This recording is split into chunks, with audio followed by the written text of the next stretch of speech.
Ladies and gentlemen, welcome to another episode of In This Very Ring, live right here on A2D Radio. We are just half an hour removed from NXT TakeOver 30, live at Full Sail University. We already got Mr. Pete Evans shaking his head down there. We're going to get to it. We're going to get to all of it.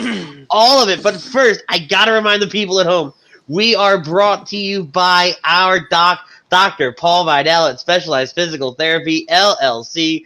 Check them out on the web at specializedphysicaltherapy.com or their 3 locations, Burlington, Cherry Hill, and Princeton, New Jersey. Also, Michael Ambrose and Ambuck Services, the gutter and deck restoration experts of South Jersey. Call them at 856-879-5530. Like I said, boys and girls, it is half an hour removed from the 30th NXT TakeOver. I am your host, Ritz. As always, that way, my co-host, Butters, wave to the people. And joining us from Birds of a Feather and Lazy Booking, which, by the way, if you missed last night's SummerSlam round table, square table, predictions card, whatever we're calling that episode, you can check them out at Apple Podcasts, Spotify, Speaker, Google Play, wherever you listen to your podcasts. We have the one and only Mr. Pete Evans. Pete, I know you are fired up, my man. But again, I got to hold you back because QB54, the best tailgating game in the business, brings us our poll question. Pat McAfee exceeded expectations tonight in his match against the one and only Adam Cole, baby! I gotta start with Pete. You gotta keep it on topic though, my man.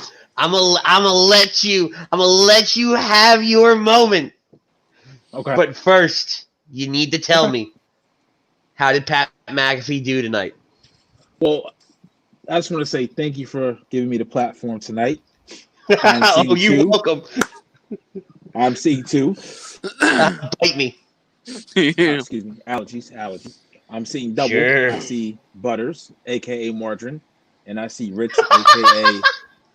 maybe Buttered Cracker. We don't know. But Maybe Butters has hair. Butters has hair, and he does have hair under there. He just showed me pre-show. So this is my 3rd time on this week, fam. So I hope this isn't like that Triple H effect where you're seeing me too much. You're seeing me too much. But oh Lord, he trying to compare himself to Triple H. Ooh, scary. Authority, as you Texans say, authority. Oh, Jesus. The only authority around here is Tom Arnone. Which is true. He just chimed in. Shout out to TA. But absolutely. QB54 poll question: did McAfee surpass expectations? Yes or no? Agree or disagree? I have to agree. He already did it kind of with the promo, which we talked about, and how he kind of flipped that script a little bit. Where I think maybe they wanted him to come in as Cole, who just came off a 400+ day reign, which will come back up later in the show. Definitely for me, on a whole nother subject. Gee, I wonder why. A 400+ day reign as your champion in a heel faction. They probably wanted McAfee to come into it and be the babyface and have Cole be the natural heel that he's already been on NXT programming and even SmackDown Raw when we had the Survivor Series angle and that kind of which brand is more dominant. Because remember, Cole went over Daniel Bryan that time. I remember he main evented Raw with Seth Rollins. So that was all as a heel. But McAfee with that promo on Wednesday kind of flipped the script a little bit, and I'm glad they ran with it. His in-ring work, which we kind of had heard he already had been training for a little bit. Once he did the flip and then followed it up with the bunny hop vert to the top rope and pulled off the superplex, I was like, there's dudes who get paid for this full time that wouldn't do that as clean as he did it. Now, maybe did he oversell a little bit? Kind of did. Wasn't on time. But for being your first match on that platform with that guy in the ring and to pull that off, definitely surpassed my expectations. I mean, my hats off to Pat McAfee. He did it different than what somebody who made Rich's card yesterday, different than Stephen Amell. I wondered when that was going to get brought up. Didn't look like he was counting in his head. It was more natural, and you could tell that, especially the way he sold the figure 4 leg lock. You could definitely tell that he was relishing the moment. He wanted to do this. This is what he dreamed about as a kid when he was watching wrestling, watching NWA, and watching Ric Flair put the figure 4 hold on Randy Savage or whoever else, and kind of laid there for that 1 count, that 2 count, and kind of popped back up. But throughout all of that, he made it believable. He made me feel like he had a shot to win. So what I had liked Cole to go over with the last shot after the Panama Sunrise, maybe. But I mean, at the end of the day, I'm surprised McAfee was okay with taking that bump in the first place. That's a bump. So, and not even so much that he was okay with taking it, but that Triple H and Shawn, the producers, were okay with putting that in there. So he must be really, really ahead of where we think he should be at for them to feel comfortable putting that in that spot and that time in the match. Butters? I already know I'm getting my ass roasted. Obviously went to Butters. This is going to be great. Get settled in, Pete. I didn't, honestly, this match kind of just didn't do it for me. But, then again, I need to go back and watch the full thing. But from what I watched this match, I couldn't keep my interest. There were a few high spots that I liked, I thought was cool. But I don't know. It might just be that I don't like McAfee in general. But like I said, I need to go back and sit down and watch this match in full and kind of, try to keep my attention to this match to see the goodness of this match that y'all keep praising. But but to answer the poll question, I can agree, between his promos. But like I said, don't take the safe road. Don't you take the safe road. I'm not taking no safe road. I feel like there's a lot of context that's being missed here because is because you didn't like McAfee because he played for the Colts? I'm not. Let's get to the movies. Let's sit on the couch a little bit real quick, but it's like, why do we not like Pat McAfee? I never even thought about that. That's genius. See, this is why I'm glad Pete's here, because he would bring up the football reference. I wouldn't. I don't even watch that much football. I just watch my Houston Texans, and that's about it. Okay. So, Andy, if you don't know, Houston Texans, AFC right? No, South, they're in the same division, right? Division, and that's a big rivalry for them. That at least I know. I didn't even really know who McAfee was till this whole feud got started. Wow, he's lying. No, I'm being dead serious. I am being dead serious. I didn't even know who the hell he was till this whole thing got started. We got Frank Vespi from the Fix coming in. He was a punter, so he's saying, "Hey yo, sorry to bother you at work. I was quite disappointed in NXT TakeOver. If something has a label of XXX, I would expect Vin Diesel or people doing very not safe for work things. Just kidding. I did not see it, but I dropped in to say have a good show. Thanks, Pete. Frank, whatever your name is." That kind of question. Holy crap, it was Chuck's. Chuck's chimed in. Jake Friel from On the Road to Victory. I almost said Weekly Roundup. He's not doing that anymore. He said, "What's up, boys? I definitely agree to the poll. Pat looked like he belonged there. I was very impressed. What's up, Jake?" And Gritty for President 2020. McAfee got jacked up by Troy Polamalu. That was probably child's play. Adam Cole, baby. And Chrome saying, "What's up, guys? I'll be hopping on in a few." Yes, Chrome will be here in just a little bit. Fashionably late as always.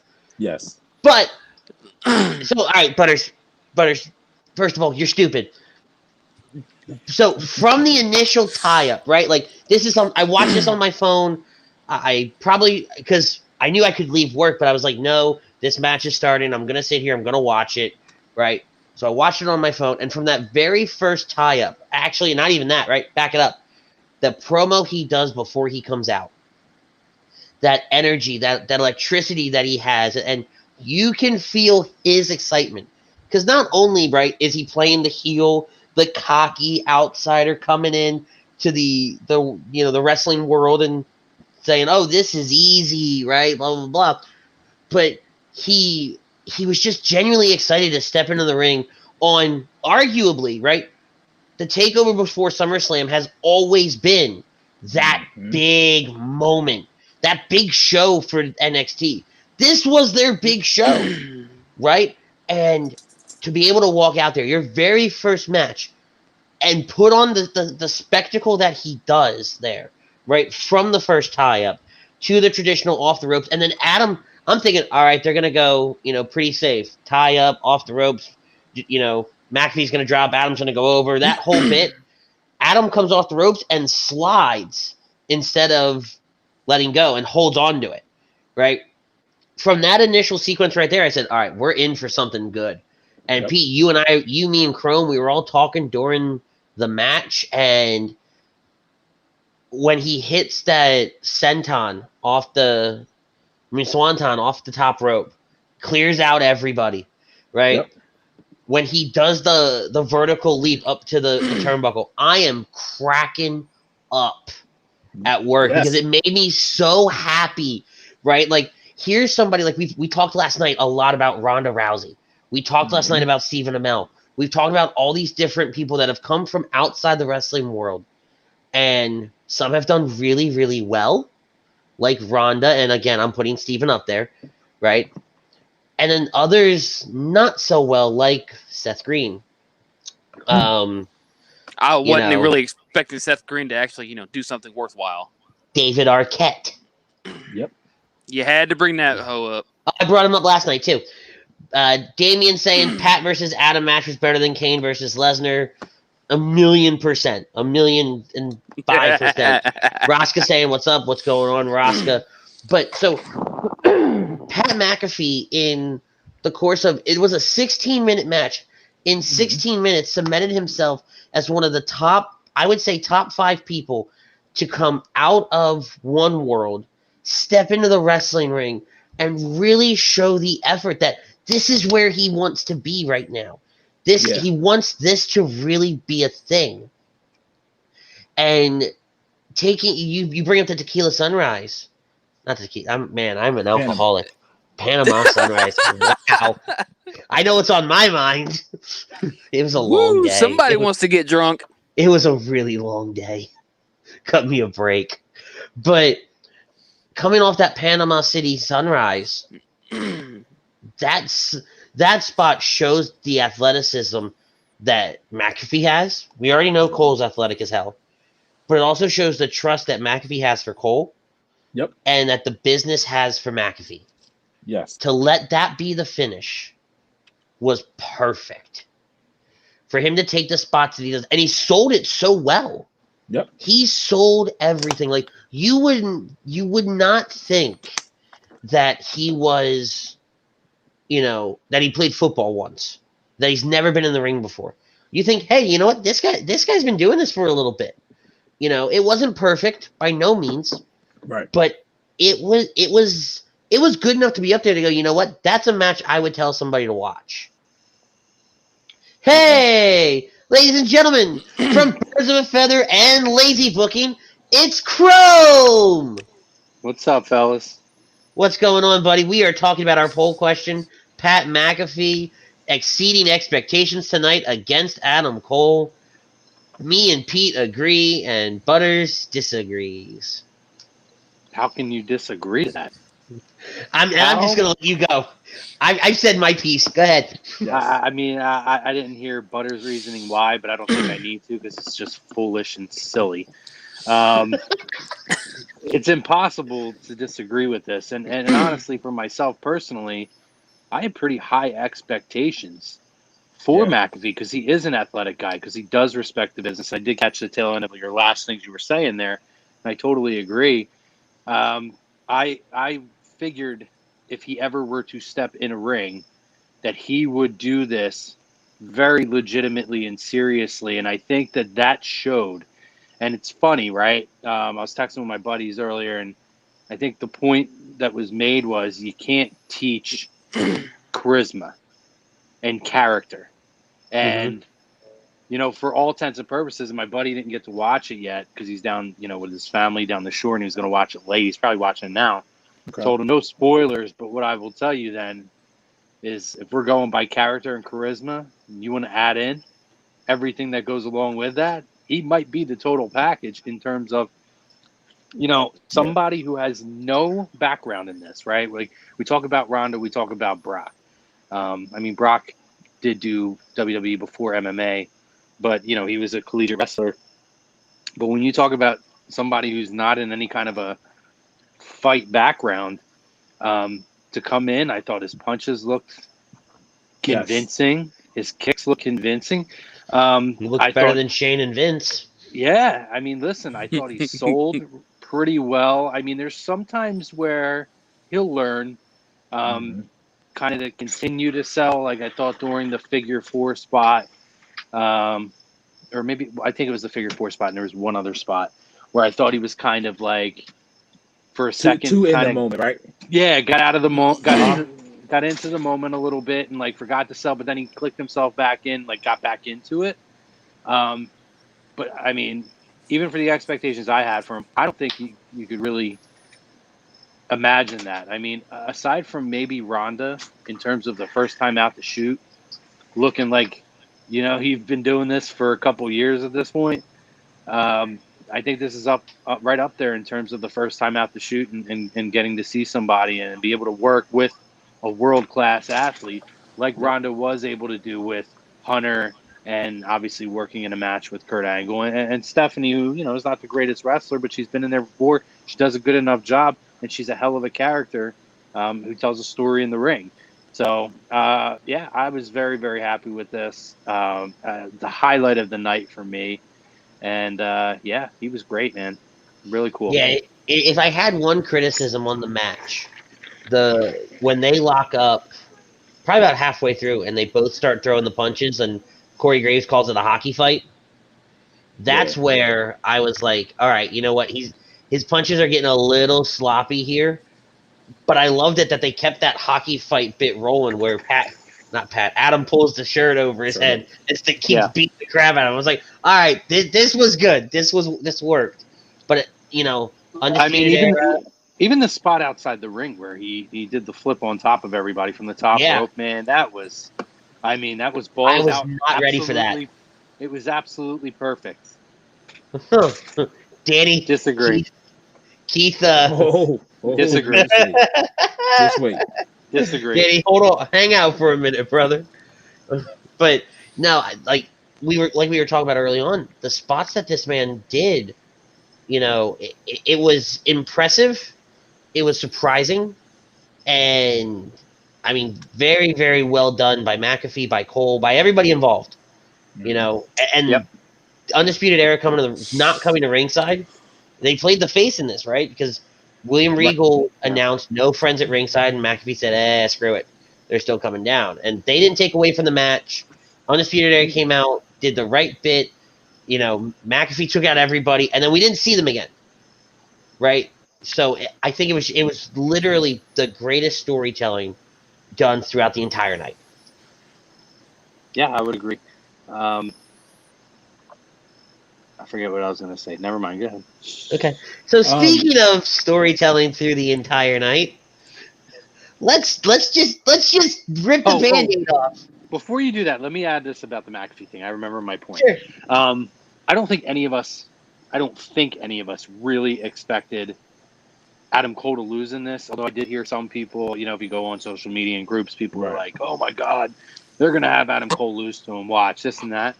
But I have to say, and again, testament to both guys, they created false finishes on counts that for a split second made you think they might actually pull the trigger and have McAfee win this. Again, great storytelling in this match.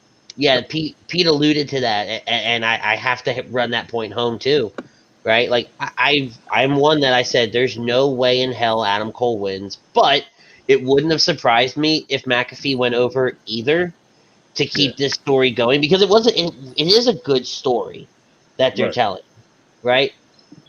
But then the match started. I was like, all right, no, let's be real here. Adam Cole's winning. Halfway through that match, those false finishes, I'm like, All right, wait. We might have a different story on our hands. So do we think this is a one-off for McAfee, or do we I think was that just he about to say continues to go? I hope not.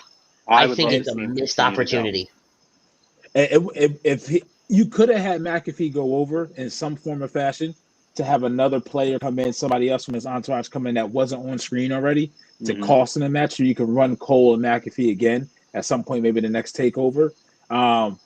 I will give credence to the fact that this is probably the best male debut non-traditional wrestler, and he had to do it as a heel. That adds another layer to it that we've never seen before. Most of the people that we all mentioned that have been off screen, have been off out of the industry and coming in, have all worked as faces. Ronda did it. Stephen Amell did it as well. I don't even want to mention David Arquette, but I mean, he was kind of a tweeter a little bit. The only one I can think of, Pete, off the top of my head, who came in and did the same in terms of working as a heel is Dennis Rodman. Yeah. It's the only one I can think of. Yeah. And that was a wild scene. Sturgis is But was it and not to go down a rabbit hole, but was Dennis Rodman really the heel because of how over NWO was? Just because they're over doesn't mean they weren't working as heels, though. Yeah, fair point. All right, no, I hear that. I'm with that. I mean, even in this match, even though McAfee worked as a heel, it wasn't like people were saying he can't win, like they hated him. No, that's just how he decided to work. I think it's probably 50-50, you know what I mean? And particularly too, because if you talk to a lot of wrestlers, they tell or watch interviews and shoot interviews and this and that, they always talk about how much they love being the heel because the heel drives the story. So for him to be able to come in and work with an Adam Cole, one of the best in the world, in my opinion, he is the best in the world, more than Omega and everybody else. Oh, absolutely. For him to come in and work with Adam Cole and to be the heel, to be that guy who, for all intents and purposes, has to set the tone of this storyline with Adam Cole, I thought was spectacular. Now I ask you guys this as a follow-up before we move on. On the flip side, Screaming Guy, I love Screaming Guy. To flip this the coin now, is this now the official face turn of Adam Cole and or Undisputed Era? I'd like to see it.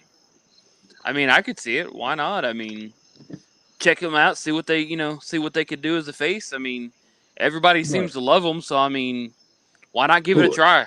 Cole or love UE? Both. I think people are. Cole is the guy, but I think people really dig the entire group. See, the only the weak link for me has and always will be Roderick Strong. See, I like Roddy. I think it's more I like him in the ring. I like him in the ring. I think. Wait, what did you say? You take that back, Pete. Who did you say? Did you say Fish? Because the reason why I say that is because, like, I've seen Roddy was not a single star, but he can work on his own as a single. To me, I like O'Reilly as second best. With Fish, I mean, and this is just from what we've seen so far. I haven't seen him be given the opportunity to work as a single, to stand on his own with his own personality. That's just me. I know he did work at our ROH. That's different. I'm talking about from his time at NXT. I've seen him work. I've seen him work in ROH as a single. I've seen him work at House of Hardcore. I've been to matches that he's done as a singles. He's fantastic. I don't think it has anything to do with it. But that's what I'm saying. Based off of what we've seen with him in UE. I look at. Go ahead, Andy. I look at Fish kind of like Arn Anderson in a way. He doesn't have to say anything. He's the group enforcer because he's not afraid to just say and smack somebody around, right? And I agree, Andy. So that was actually kind of where I was leading to. They're a faction, so why do we have to see what he can do as a single star? They're a phenomenal tag team. We've seen, in other organizations what these guys do. But Red Dragon or whatever you want to call them, Fish and O'Reilly are one of the best tag teams in the world, and they have been for the last however many years at this point. 6-7 years? Right. So why do we have to define what a guy is? Because he's as an individual, when as a unit they're perfect. And in this faction, Right. Andy is spot on, and that's how I see him. Is he's the guy? He doesn't have to be the mouthpiece, but he's got the look. He's got the ability. He is more of almost like an enforcer or one of the more physical guys of the group, and he's more of a technician than a lot of these other guys are. So he adds a different aspect in terms of what they bring inside the ring. He's more of that old school technician style. I think there's a huge place for him. I love him. I mean, I'm not. Once again, don't poke holes in what I said. I'm saying, to me, if the faction that they had, I have not seen him work as a single in UE, in NXT. That's all I'm basing that on. I think some of that has to play in the fact that he was hurt for a long while. True, because he's the oldest one as well. So it's no fault to his own. I just haven't seen it. Me personally, I want this to be Adam Cole's face run. I want UE to kick him the fuck out, and then what? Bullet Club him? Yes. Because to me, I think Cole outshines them so much outside of Kyle O'Reilly, to where if you take away Cole from UE, I feel like UE has to stay heels. I don't know how they play over as you take Cole away from UE goes away. Yeah, because I agree with that. Roderick Strong is the next singles wrestler in that group, and he does not have the character to carry that group, right? No, but that's what I'm saying. I'm not saying to keep it as 3, but maybe like you said with a Bullet Clubbish. Is there anybody that we can think of that can, if Cole moves on? Because it's almost like if Cole gets called up, they all have to get not called up. But if Cole transitions to Raw or SmackDown, then they all have to transition, or else what's the other 3 going to? Not so much Fish and O'Reilly because they're a tag team, but Roddy's, what is he going to do? He has to reinvent himself again, and we all know his personality is dry as shit. Right, and that's why I think he's one of the weaker of the group. Well, is the weaker of the group, right? He's grown on me though. He's grown on me. Don't get me wrong. I loved him especially in the Dusty Classic, when he was going through with, who was it? Pete Dunne, right? Yep. Yeah, I loved him throughout that entire run. And the few months before the Dusty Classic started. He was doing great work, and he's great in the ring. He's fantastic to watch, and he's fun as hell to watch. But the character outside of that doesn't keep everything rolling, right? Do I think they can stay as a face? Absolutely. And I think it's super easy to. Look at what you've got building on the main roster. We say the main roster, Raw and SmackDown, right? You've got the Hurt Business. You've got Andrade and his little gang of misfits. If AOP comes back to Seth Rollins and Buddy Murphy, you've got that group to go against. All 3 that I just named are heel groups. If Adam Cole and UE can play off as these baby faces, then that's where you put them, and that's the fight that you have. Yeah. I think it's very easy to play them off as faces, right? Almost like how when the Shield transitioned from being the heels to vigilantes to more face, you do exactly the same thing. I have a feeling, or even DX. As much as we talk about how Vince doesn't like factions, man, Undisputed Era merch sells like crazy. I have a weird feeling that Vince is going to stick with this thing, including on the main roster, and see what they can get out of this. I'm telling you, the thing that changed Vince's mind is to make him money, and the merch table is a way that they make some money. And I'll tell you what, I don't think anything sells better in terms of the NXT merchandise than Undisputed Era gear. Dude, I've got 3 Undisputed Era shirts in that closet over there. Yeah, I almost wore that, but I went with the Johnny Gargano shirt tonight instead. That man got destroyed. I hurt for that man. That was insane. That was a great spot. Right, well, let's rip the Band-Aid off. By the way, big shout out to Ralph Delavecchio hanging out in the back, running the boards for us. Hanging out with you guys in the comment section. But Ralphie, I need you to do me a favor. We have a man in this chat, on this panel that needs to be full screen. I'm going to turn it over to him to talk about Keith Lee versus Killer Cross, Karrion Kross. Pete, my man, the floor is yours. Here we go with the crying. Yep. It's not crying. Shush. Silencio. You're not even on camera right now. You don't exist. No, on some real shit, I'm going to preface this by saying I'm not against Kross. If anybody who's big bad, who I'm upset with, is the booking to rush this whole shit together. We just talked about Adam Cole had a 403-day reign as champion. So now that reign meant shit because now Keith Lee, less than 6 weeks ago, had both straps. Now he has no straps. One, the match didn't go as planned. It was sloppy, in my opinion. The finish was anticlimactic. You could see Keith Lee and Karrion Kross again. Anticlimactic. The ending was the ending. Like it was 1, 2, 3. It was over. I mean, the Saito suplex. I get it. I would have liked the ending to be more if it was him choking him out so he was unresponsive. To beat him clean, I get that as well. The shit was just rushed. For me, it just makes Lee seem like a transitional champion. I know Chrome is going to say most NXT champions are transitional. Bring us all back. But what I say about that is Gargano was the only other NXT champion that I can remember that lost the title after he won it. Never had a successful title defense. Samoa Joe. But Samoa Joe lost it back to Shinsuke. He lost it back to Balor, if I'm not mistaken. But he had the title. He only had the title for 14 days. Okay, needless to say, Samoa Joe and Keith Lee in NXT, it's just different. It's hard for me to explain. Like, it just makes it. You makes your point invalid. Yeah, no, you have to do something now with Lee to make this shit worth something. That's my problem. So we go Lee versus Kross 2.0.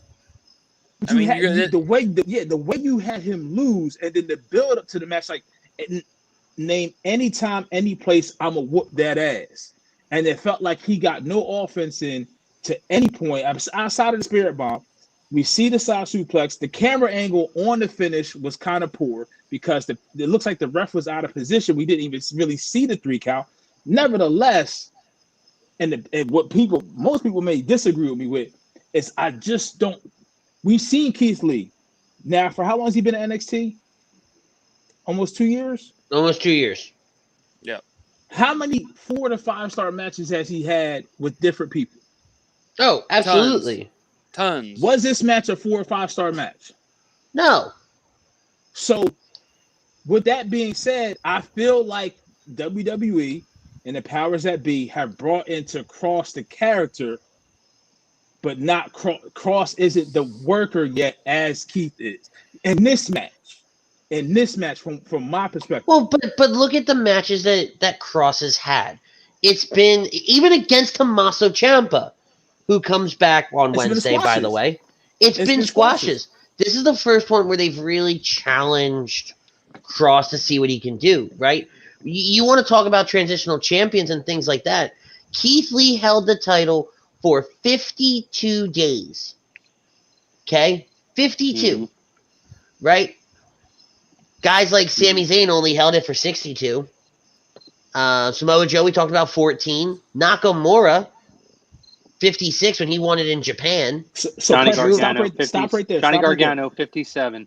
Also, Yep. Andy, let's also make the point that when NXT takeovers used to be 3 months apart or 4 months apart. So some of these title reigns that are 90 or 114 days or whatever it is were only one time. They never had a title defense that they retained the title. Samoa Joe, They're all Johnny Gargano, Samoa Joe, Johnny Gargano can suck a fucking dick compared to Keith Lee on the main roster when it comes to their ceiling. Listen, for real. Because Stop it. And also you fuck yourself because Shinsuke Nakamura, they fucked it up. That's my point. That's why I'm worried about Keith Lee. Because Shinsuke, yes, 56 days, he got to the main roster, biggest pop in the world. Get to WrestleMania, fuck it up. So Keith Lee, now that's my whole point. Like you have to do something now. The other shoe has to drop to make Keith Lee dropping the title. I just don't want him to show up on SmackDown or Raw and then have Vince get his hands on him and then do whatever. So do you really honestly think for the spot that they gave him in the Royal Rumble and for the moment with Roman that they gave him at Survivor Series, do you really honestly believe that they don't have plans for Keith Lee because he's the prototype of everything that Vince McMahon loves? And I can understand somewhat if we're talking about other guys, but we know what Vince loves. We know what Vince's prototype is. Right. It's a big guy, it's an athletic guy with a great look and freaking charisma out the ass. That is everything that Keith Lee is in spades. So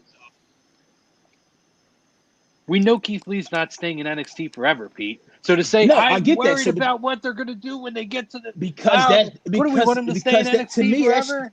Because that means something to me. I guess I I'm just don't. different. I mean, I don't see him leaving NXT anytime soon. So I mean, See, I just and see a that's the other rematch with thought. Karrion Kross.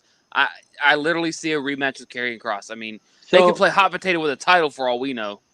So because again, that'll go over well. this is the point that I Exactly. Since when has anything made sense lately? Since when has anything made sense lately that's gone over well? But Keith Lee doesn't need the title, guys. That's the bottom line. Keith Lee does not need the championship. They gave Keith Lee the moment. Keith Lee has done something that nobody's ever done. He's held 2 singles titles in NXT at the same time. Nobody's ever done that, and there's only one first that ever gets to do that. He will always have that feather in his cap. That's a special moment that they gave to him that nobody's ever gotten before. He doesn't need the title. And at a time during professional wrestling where we talk about there's no crowd to help get people over, Keith Lee's already over. He doesn't need it. They have to find ways to get people over. And unfortunately, as much as I don't believe titles mean as much right now, in certain aspects, the title needs to be used right now as a catalyst to build new stars. And Karrion Kross is somebody that we all know of him, and they're making him a big deal, but the casual fan doesn't know him. So they have to enforce the fact that this guy is a big deal. This guy could have gone to the main roster What's up, Prism? in NXT. Yo, Prism. I'm not saying they rushed the shit. It's too soon. It was just this is WWE. There's no such thing as too soon. You don't have and do Ted not have the attention span of fans right now. NXT unrivaled on Wednesday. Right. Barely gained anything in the ratings and went down in the main demographic. They don't have time to sit back and waste a takeover on Grimes to go against Keith Lee to give him a title defense under his belt, man. They don't have the time for that. They need to have major programs now. And unfortunately for him, he doesn't need the title. He has had his moment. Karrion Kross at this point needs the title. I don't think that's an unfortunate for Keith Lee, number one. Number two, Ted hits the nail on the head. It's unfortunate for Pete, not for him. Right. But Ted hits the nail on the head. He's got a feud with Brock in his future. Absolutely. Right? And then the other thing is, Chrome, you talk about NXT not gaining any ground Wednesday night. What's back? Yeah, but it doesn't matter, though, because even though sports has been back, their numbers have gone. Sports has been back now, Andy. The sports has been back. That going by what they've done in the last month, forget what they were doing before sports were back. They barely gained anything on it. No, and I understand that. And what they did, and the major issue, there's the thing with, I don't think demographic, or I don't think that ratings are like this big deal. I don't care about them anymore. But if you really the demographic is the number that actually is. That's the number that spends money on the product beyond just watching the product on television. And the numbers for the demographic, which is what I think 18 to 40 or 39 18 or 35. 18 to 49. Yeah, something like that went down. That's a problem. Did they really? Unrivaled to AEW. That's a problem. But all right, they had their highest ratings this year. They had 853,000. They had on Wednesday night. So that's what they drew. But I thought they've done more than that. Huh? I thought they've done more than that. No, not this year. But if you just said Lee's over, right? And Karrion Kross has to get over. So they've done that part. Now, if Lee goes, so what do you do with him now? If you have him, like Butter said, if you have Karrion Kross versus Lee 2.0, have him lose again, you lose you take that risk of him losing his momentum. That's anybody. Can I say something really funny real quick? I don't know if you can see this, This is why I love Wikipedia. I don't know how long it'll be there for, but Where it says Scarlett won the title. Says Scarlett Bordeaux won the title. Yeah, Jesus. I'm looking at the same list. I wanted to look at the times, and there's a lot of like 90 and 102 day champions, 120. They're all champions that won the title and lost at the next takeover. This is not uncommon. This is the NXT title. This is how this title works. I mean, Keith Lee has done enough with it. They're not trying to build Karrion Kross up to be the next Goldberg with this undefeated streak. Eventually, somebody's gonna whoop his ass and beat him. I mean, hands down. And you know what, though? Go ahead. I mean, who's to say Keith Lee gets his revenge? For the title, not for the title, who cares? As long as, Keith Lee is not getting that revenge. Nope. No. For me, he needs, if you pull this move now, you take the title off of the most credible champion that not credible champion, but the most longest reigning champion that you have, and now you have him lose it. He has to move on. Like that says. Right. So what you're saying is they're trying to, kind of Braun Strowman him is what you're saying. No, like there's some rumors out there he may be on SummerSlam tomorrow night. Some people are trying to say he may be in Retribution. I don't know how you can come up with. You can't hide that, man. Yeah, like I don't know how you could do that, but so you don't have to though, because they keep adding numbers. You saw last night they had more. Fair point. Exactly. I mean, the real people behind the whole issue with Retribution could be behind the scenes telling everybody to go move forward. But here's the thing. Let's really break this down on what's happening. What did they announce right before the Keith Lee Karrion Kross match? Ciampa's coming back. Ciampa's coming back for Goldie, right? That's the story. That's the story on Wednesday. Karrion's gonna come out during Ciampa's thing, and it's gonna be for Goldie. Keith Lee's gonna go away. If he's not on SummerSlam tomorrow, he's gonna go away. And in a few weeks, hell, he may show up at Payback next week, right? Because don't forget, we have SummerSlam tomorrow. 7 days later, we have Payback. Yeah, so weird. I mean, well, it's I so think dumb. I think the whole Payback thing is to continue the Retribution storyline. You think about it, it makes sense. It makes sense in a way.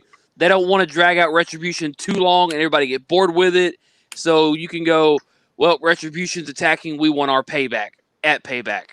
Oh, I think you get Retribution tomorrow night. I don't. You get them tomorrow. Well, you get them tomorrow night for Payback. To set up. They're gonna set up Payback. I think they cost matches. Yeah. Could be. I mean, think they definitely do. For all we know, they could cost the women's matches, both of them. Right. I mean, I'm curious. What is it called? It's like you never saw it coming, or You'll something? never Never see it coming. That's so weird to me, man. And we're gonna get into SummerSlam here. I don't understand that tagline. I really don't. That's what's weirding me out. I have some thoughts. But let's finish up TakeOver real quick. There's a few things left, and then let's get into SummerSlam. I'm gonna go plug these in, so I'll be back in a second. Okay. Let's talk. Go ahead. No, what were you gonna say? Hold on to that thought about Danny. We'll talk about that when we talk Danny, about SummerSlam. give us a few minutes. We're gonna finish up TakeOver real quick, and then we're gonna get into SummerSlam predictions. So stick around, hang out with us for just a little bit. Frank, shut up, man. Huh? Frank just put in, you never see it coming. That sounds hot. God, somebody get Frank a friend. Like, damn. I was going to say, I thought my mind was always in the gutter. Frank's like lives there. Shit. Damian Estrada says NXT. NXT needs the heel to be champ. That's why Keith Lee lost the title. Plus, I see Lee going to the main roster when the draft comes. And that's a great point, right? You could theoretically keep Keith Lee off the air. Tom giving Butters his shout out. It's the only time Tom talks to Butters. Hey, it's an interaction, damn it. he's like, yay! The boss knows who I am. Yay! He knows my name. He knows who I am. He's crushing Frank. But you can keep Lee off of TV for a few months. Mm-hmm. Bring him back at the draft in such a huge fashion. 6'8". Because realistically, the landscape of the WWE will be truly. Oh, hi, Tom. Will be truly different in what, In 2 October. months? Yeah, If it's they in 2 announced it for months, October. so much is going to be different, right? And gentlemen, that's right before Survivor Series, when we Yep. will have Is brand that when the draft premise- is? It's like October or something, right? Yes, It is. Triple H announced for October. I don't think he set the date exactly, but he said it's in October. So that's right before brand supremacy. Could you imagine? If Keith Lee doesn't get drafted, he's on the SummerSlam team, not the SummerSlam, the Survivor Series team for NXT, and completely 180s, rips the shirt off and reveals what brand he's on, or is a free agent going into that match? Do you think what he's done so far to this point can withstand him going away for that long? Yes. Actually, yeah, you could. Okay. It's only a couple months. I mean, in wrestling, since that couple months is going to fly by. That's true. Look where we're at right now. Look, we're already in August, for Pete's sake. I mean, Right. It is just. Why's it got to be for his sake? Why can't it be for mine? I wasn't even thinking about Pete being Pete. Okay, there's no sayings or catchphrases that Andy works. I'm sorry, that's just what your name is. Yeah, but I have Toy Story, bitch. Hey! No, why do you got to be the saltiest cracker over there, Ritz? Oh!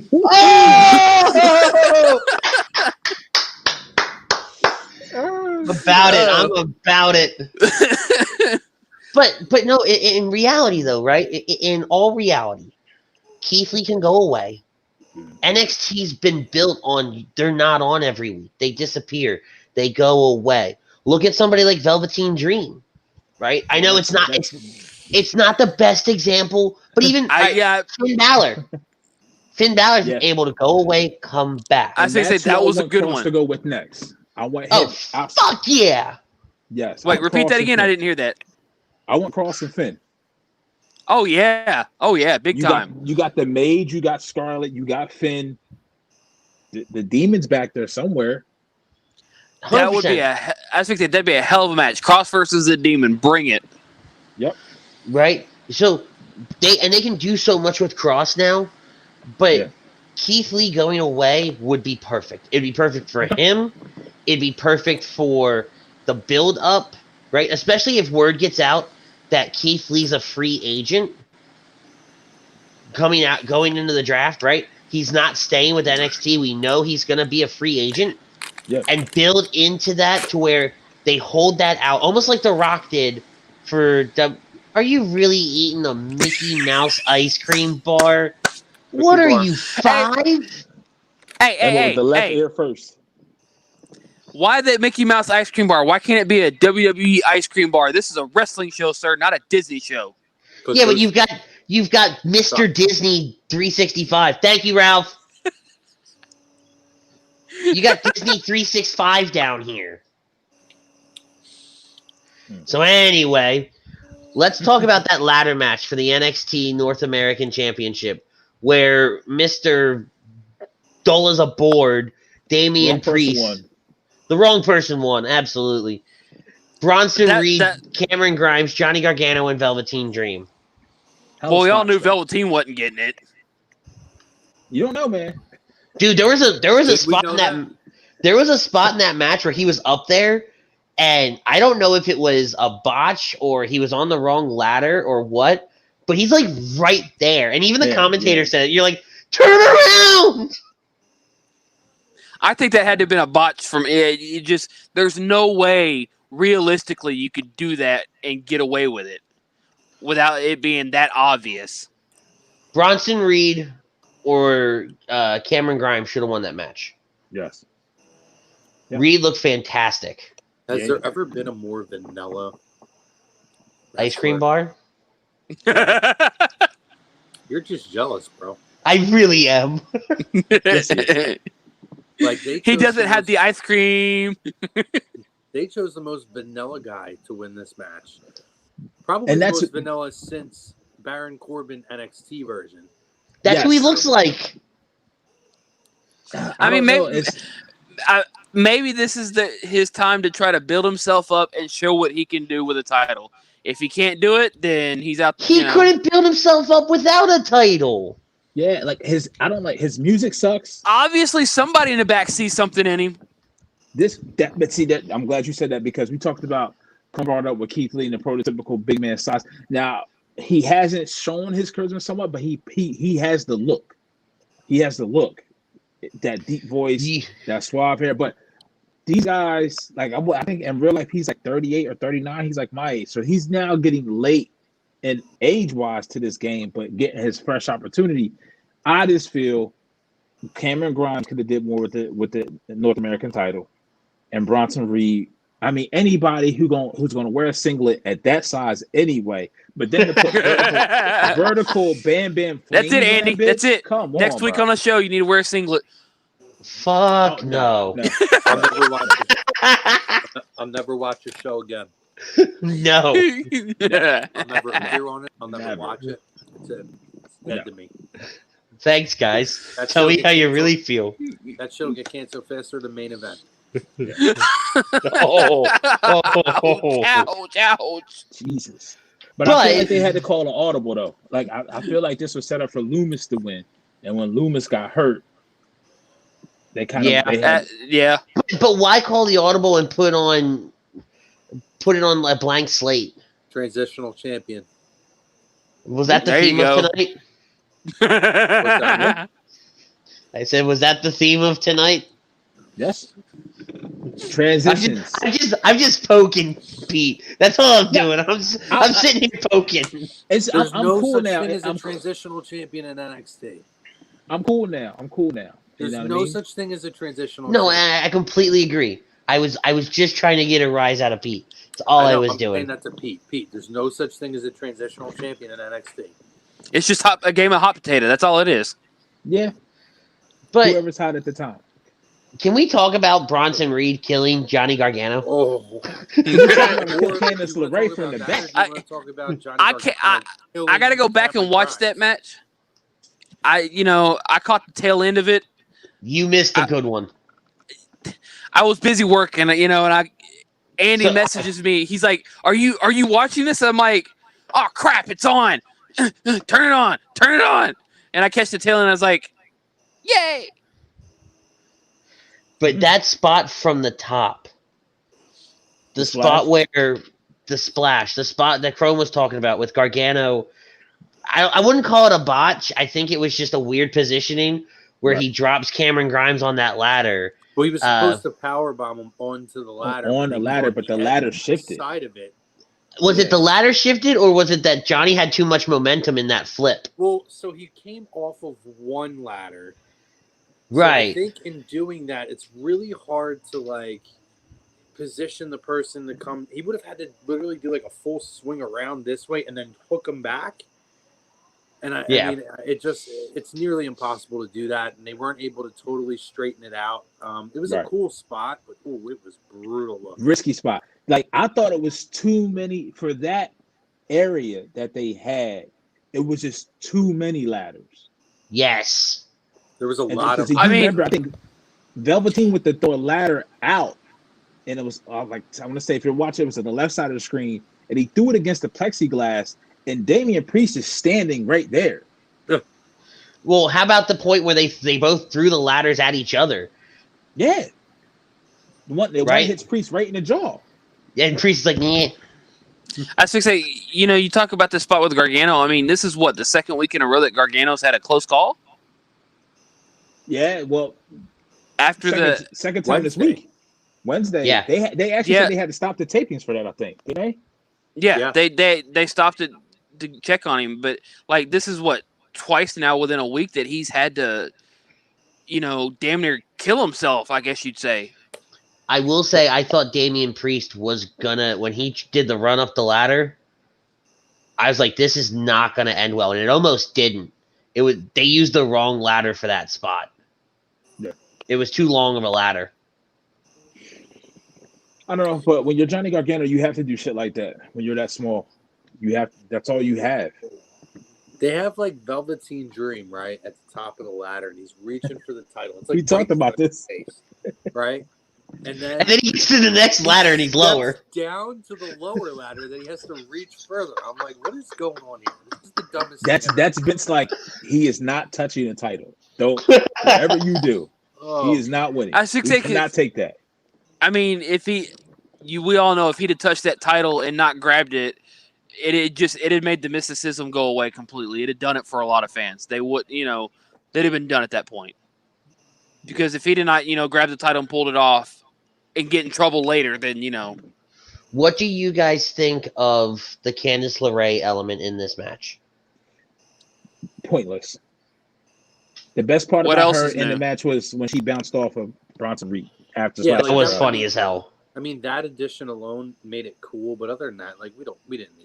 Yeah, I don't think it was needed whatsoever. I did like like we've agreed, that spot with Bronson Reed, that was great, but I thought she hurt herself when she did that Hurricane Rana. Yeah. It looked like she caught the back of the ring, the ring yeah. apron. But no, other than that, she was pointless. Io Shirai, Dakota Kai. I was sad. I wanted Dakota to win this. Not, I like the match. Don't get me wrong. I like the match, but I was really rooting for Dakota. I'm a huge Dakota fan. I just don't think right now is her time. Like when it was Tegan Nox and Dakota Kai, like Team Kick and all that, I was all about it. I'm a huge fan of both of them. I like what Dakota Kai's been doing with Raquel, and that stare down at the end. Pete, damn it, Raquel and Rhea Ripley, that stare down. That's the next big feud. But I wish in that moment, which I think that the ending and after the match, you kind of all thought that Io was going to win and go over. But after that, when we had the Rhea and Raquel showdown, I would have also liked it if Mercedes would have came out, because this chick just powerbombed the shit out of you on Wednesday. And those three, to me, they have never, and NXT has had a great women's division. You've never had three women in the division at the same time with that size and that stature who can pull off moves like they can pull off moves. Mm-hmm. So I'm very interested to see that. I did think that for a split second, I was like, oh shit, they're going to have Raquel and Rhea attack. Wait, Fightful for 14, carrying cross, might have separated his shoulder. Bad news, limitless transition. Interesting. It was So another but I thought he was selling it. So another transitional champion. Got it. But I thought for a second there that that Raquel was gonna turn on Dakota, and Rhea was gonna level Io. And you just have a badass women's tag team. Just two badass women. Yeah, Yeah, for the way I'd have the been all camera for was it. positioned and the way these two were doing the stare down, I'd have been all for it. Raquel looks like a Dakota. Well, yeah, who wouldn't? But with Raquel, we haven't seen her yet, so it's kind of almost like that. They have to get her right. Like, yes, her first full match by herself has to be with the right. And I think it's going to be Rhea. Because why else do you stare down? Why else do you two stare down if you're not going to go into a program together? But like Rhea has fallen so far. Like your women's champion is right there. The title that you beat the big bad at the end of the year in 2019, you closed out NXT at the end of the year. You're the hottest person in NXT. For some reason, Vince thinks, okay, Charlotte, you're going to win Royal Rumble. We'll bring up NXT ratings. You'll take the belt from Rhea. Ever since then, let's not forget who Dakota Kai beat to get the title shot tonight without Raquel Gonzalez. Yep. You see what I'm saying? So I would have loved it if she would have did what Butter said. And not even so much, not the Raquel turning on Dakota part, but you know what? I'm here. You can't do this to Io. I want to. Well, and when we come back from, I think they go into a replay, right? And it's a full screen replay. You come back, you have the image of, and Damian says, I thought Sasha and Bayley was going to interfere in the match and attack Io, and Auska was going to come out for the save again. If the Rhea Raquel thing didn't happen, I could see that happening, Damien. Right. Damian. But real quick, Sure. looking into it a little more with the Karrion Kross thing. It's Triple H did a post-show press conference confirming that suffered a separated shoulder, getting an MRI, to determine severity of the injury, which makes me think it's just another NXT injury report work, and not really a actual. Because those press conferences aren't works. If it was at the press conference, because he always does a post-show, he does the post-show interview with Kathy Kelly or whoever, and then he does an actual legitimate press conference. Yeah, if it was said. Yeah, if it Triple was H said, confirmed in his post-show press conference. Yeah. Yeah, so that's legit. Yeah. Right. Okay. Those things have all, because when you watch the WWE documentaries, like the 24 or the 365 or whatever, those have all been legitimate reports. Now, that being said, to stay where I was, when you come back and you have that shot of Io and Rhea hanging out in the background, that's a perfect shot, because that still says that Rhea's got her eyes on the prize still. Yeah. She's just got, but to Pete's point, the Butter Show is live. Shut up, Malaka. There's a lot of ground that Rhea has to make up again. Yeah. Overall, though, she can't do it as a face. Like, she needs to go heel. She needs to. Overall, though, for the 30th TakeOver, I was pretty happy with it. I think from start to finish, it was very good. My buddy who I was mentioned earlier, who is watching late, just watched McAfee and Cole, and he sent to me, McAfee might be one of the top 5 guys in NXT in the ring already. Probably number 1 on the mic. I think it's a little bit of a stretch. Maybe number 1 on the mic. There's probably other guys that are better than him in the ring right now, but if he gets more time, like, he's very charisma wise, you're gonna put the North American title on Pat McAfee tonight, and I'm happy. I mean, honestly, after seeing that, I wouldn't be opposed to that either. I'm not. I don't hate that. I like that, actually. I just feel like they should. I get it, he's a punter and all, but I feel like they need to just change his finisher.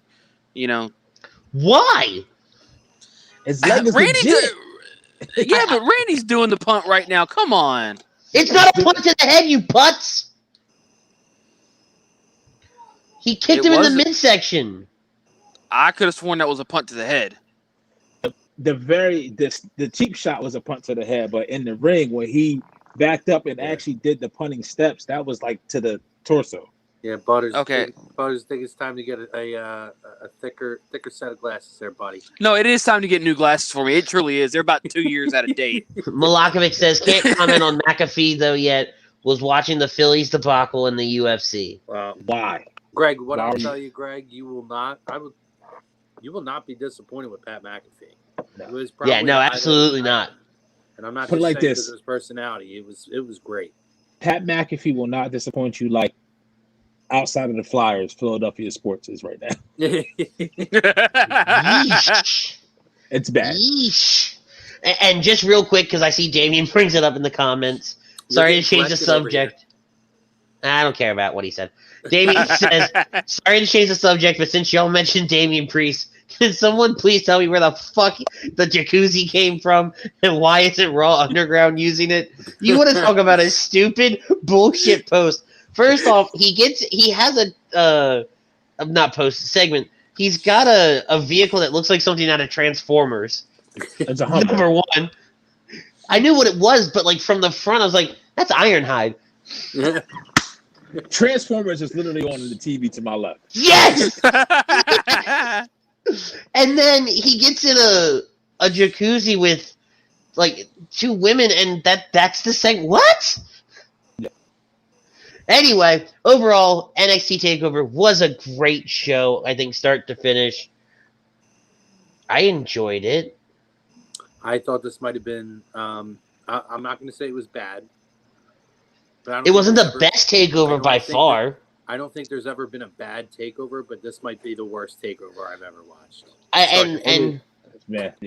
It's not nowhere near a top 10 takeover, but it wasn't a bad show. I was thoroughly entertained This throughout. was like a good backlash. Honestly, for number 30, I was expecting something like truly, Agreed. truly big to happen. You know, Agreed. something like a surprise, something. You know, for number 30, come on, give us something. I think Right, I think That's why I thought where we they would get dropped like a chopper running or something like that. And I during the wouldn't, event. and not having any surprises like that, no real big, moments to write home to. I mean, is are they saving all extremely the big? disappointing? I mean, did they want to just save all the big surprises for SummerSlam so they didn't take away from whatever they got going on for SummerSlam? I mean, No, I don't even No. think you would jeopardize that because NXT has so much history by now it can stand on its own. And takeovers in general, one of the biggest things about a takeover is the crowd. Like takeovers, the crowd is the 12th man really. In football, we talk about Seattle all the time. Why they didn't want to do this or refuse to do it in the Amway Center, I think it would have played off so much better if you had it in the Thunderdome. But I did like the fact that I like the fact that they were back at Full Sail, right? Because it now we have returned to it is separate from the main roster. It is a separate entity from Raw and Okay. SmackDown. Having all three emanate from the same spot week in and week out, everything felt very stale. Okay. I just don't think that the Thunderdome concept works for NXT. The thing that works for NXT is the look, the production of it, the kind of tweener between like a big company production and an independent production. I think that's what works for them. it's all about that size. I mean, the smaller, better. You know, Right. It's No, not. I mean, It's not. You know, how do you want to word this without sounding stupid? But then again, I always sound stupid when I word So shit. let someone else do it. I think about it's just like it's size the smaller doesn't side matter. Right. It's more of an intimate setting when See, you I look at knew it. NXT. Yeah, I agree though. I do think this setting, the more kind of closed, intimate setting, it just felt like more of a takeover. And even if you're looking at 30, because I know normally we're in Brooklyn or somewhere at this point for SummerSlam, I felt like for 30 and being the situation it is, to kind of take it back home and give it that older feel, I think was a little bit of a better move. Right. I don't know. I don't think This I was would've liked originally the Thunder. supposed to be TakeOver Boston. Yeah, This wasn't the.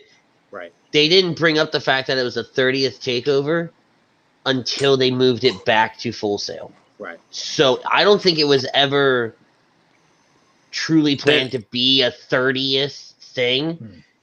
It was just supposed to be another takeover. Man, I'd love to sit back and watch every takeover again. Oh, I don't know if I have that kind of time. Now, I see, gotta- this makes me want to wait for 20 more takeovers for number 50 and hope they do something really big. hopefully they don't wait that long. But I got on my computer this morning and like it's just a WWE stream of the best NXT takeover title matches. And Yeah. for 3 hours, I'm doing something on this screen, looking at this screen. It was Bailey Sasha from Brooklyn. I watched that one. Ricochet Cole from North American. Gargano Cole when Gargano goes over.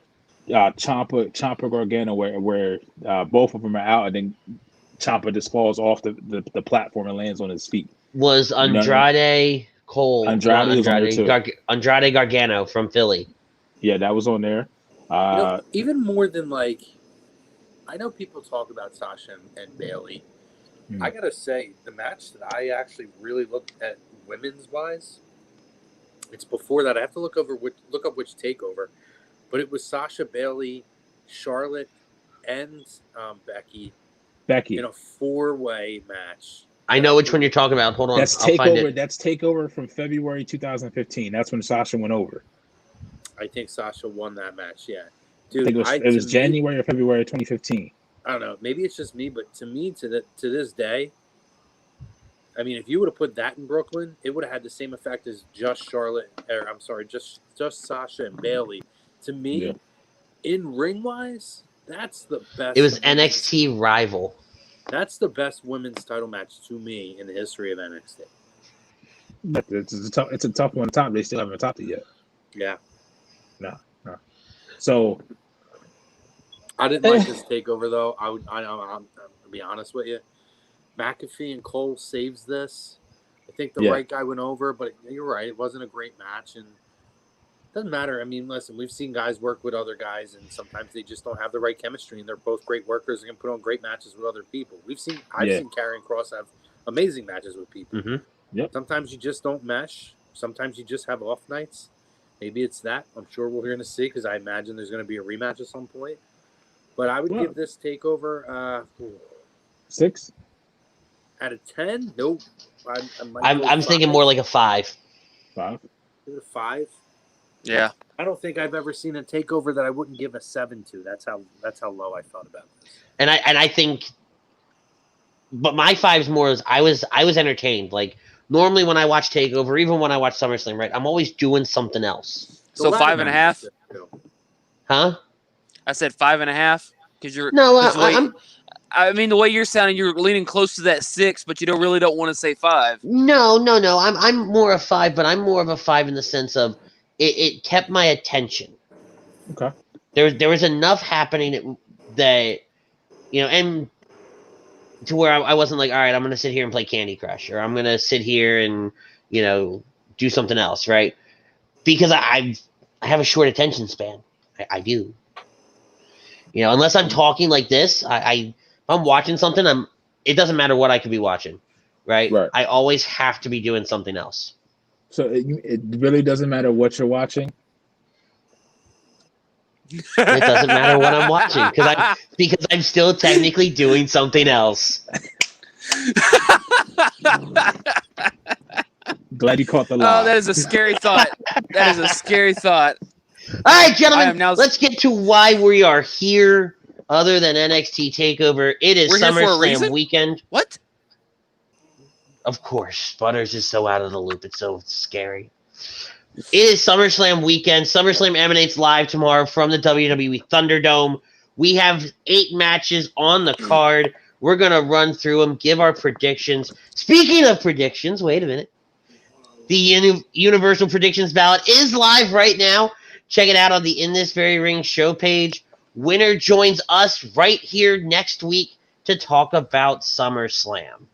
Unless the winner is Pete or Chrome because they always have open seats. So, boys, who's getting slammed this summer? I hate you. I mean, do I need to become a 3-time champion here? I hate you. I haven't won yet. I think it's the first time. I think it's time. I'm not surprised.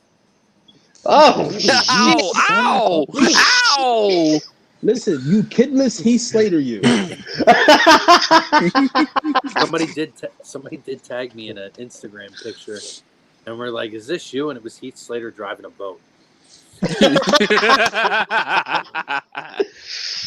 All right, guys, let's start with Mandy Rose, Sonya Deville. No disqualification. Loser leaves WWE match. The hair versus hair stipulation is out the window. So I wonder. I'm going to pick Mandy because I feel like with everything that happened with Sonya, I think she's going to need some time away to get things situated. She's probably going to have to move at this point. So I feel like this is why that's why things changed. Yeah. I have to agree. With hey, no cheating there, Pete. No cheating. No, he's keeping tabs because that way when he whoops Chrome's ass, he can text him later. That's exactly what's happening here. I know this game. I played before, but no, I think with everything with Sonya, you really hit the nail on the head there, Chrome.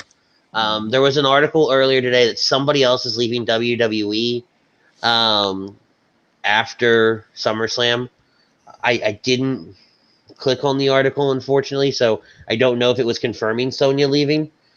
But I don't think she's leaving. I just think she's taking time away to. This is something worthy of taking time away for. Right, yeah. But I think she takes a very extended leave of absence. Very extended.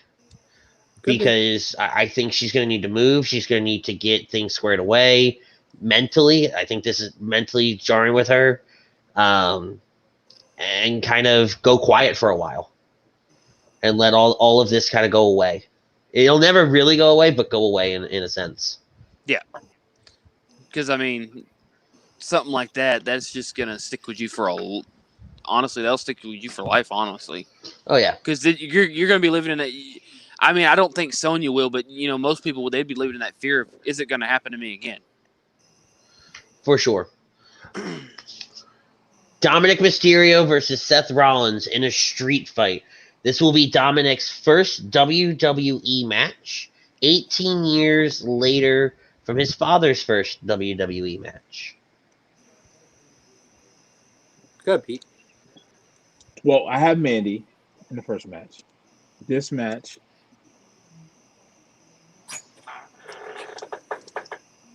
I want to say I still have Seth going over.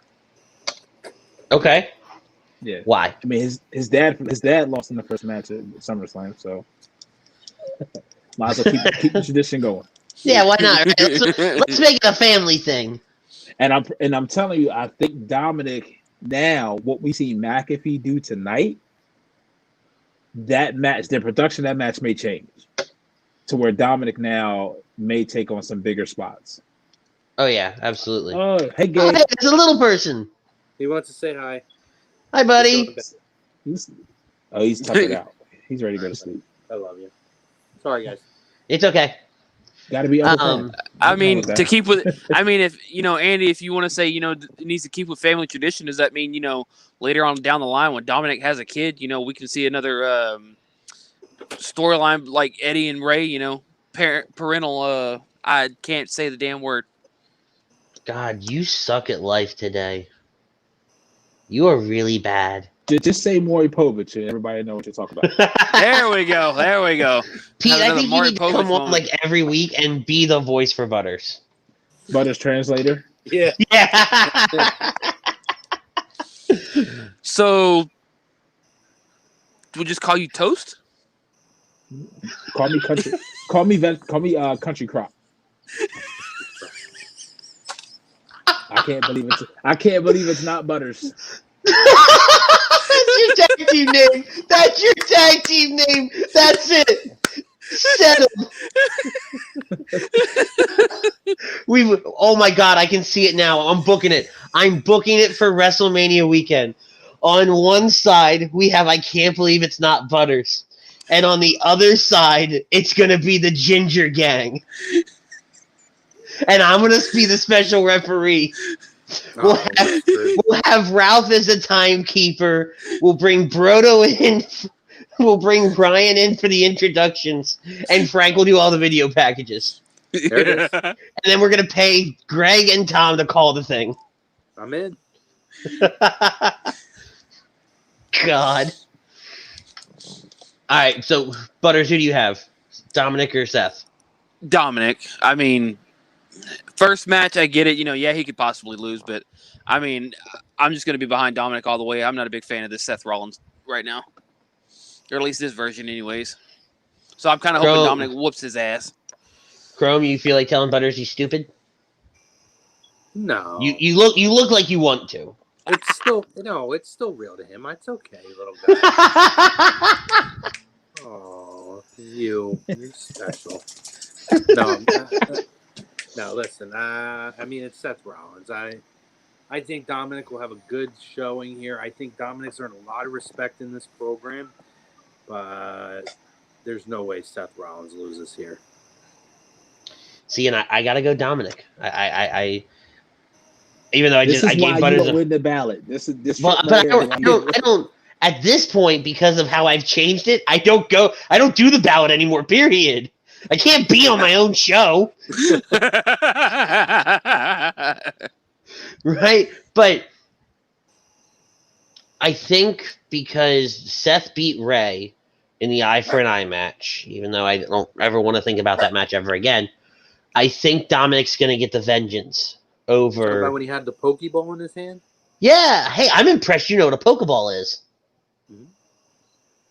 But I think that Dominic, to Chrome's point, he has earned a ton of respect throughout this entire program. I think Dominic has surpassed anybody's expectations for him. And I think tomorrow Dominic's going to get revenge for his father. That's the story they're going to tell.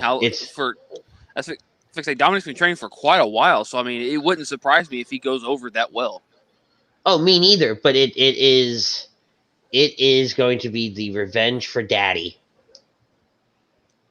Big time. Daddy, I'm coming to get that revenge. I'll get your eyeball back, Daddy. I never heard Pete laugh like that. The way He must have really liked that. See, Burns is a true Texan. That's why. Oh, absolutely. For the WWE Raw Tag Team titles, we have Andrade and Angel Garza going up against the Street Profits, Montez Ford and Angelo Dawkins. Butters, I'm going to start with you. I think it's time for that tag title change. I mean, I can see Andrade and Garza going over. Yeah, the Profits are good. They like to, they'll bring that smoke this Sunday, but I honestly believe with everything going down, I think it's the, about right time to change them tag titles. So I'm going to go with Andrade and Angel. I like the Profits to go over, man. Well, it's because you're a Montez Ford guy. Wow. What I miss? Raw Tag Team titles. Profits and Street Profits. Yeah. Now I gotta go. I'll be right back. I got kids falling. I had a movie night outside for the kids, and they're like falling asleep. So now I'm like, "What the hell is going on?" Okay. I had to pick what one movie up did and you put carry it on? inside, and now I got to go turn it off because I got a loudspeaker outside in my backyard with my neighbors. Oh yeah. So in other words, before Crow pisses off the neighbors. They love me. I don't know why. How boring is this movie that they're all asleep? That's why I'm like, what did he put on? But all right, so Pete, you think the Profits? Yeah, with the Montez Ford getting poisoned, him coming back. I mean, it doesn't hurt Garza and Andrade. I mean, really, I'm upset at how far Andrade has fallen. Yes. I think he could do he's way better, way more talented than that. And Zelina as well. I think that's a little his fault with that whole, his suspension. Him falling as far as he did. But I mean, nobody knows what it was for, so we can't really say, that's everything. Oh no, we know what it was for. Yeah. he was not clean. But I mean, that's Mr. Charlotte Flair. So I mean, you got. Oh yeah, because he taking that last name. Oh yeah. Oh yeah. Wouldn't you back up? Wouldn't you? You're in the professional wrestling business. Aren't you taking the last name Flair?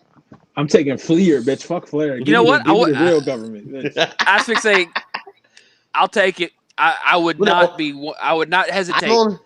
I'm only taking Flair if Flair still had money. That's true.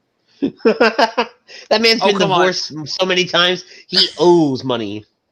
Yeah. Hey, this recent run, they gave him some money. I'm pretty sure he got plenty to last him the next however fucking many millions of years he lives. Shut up.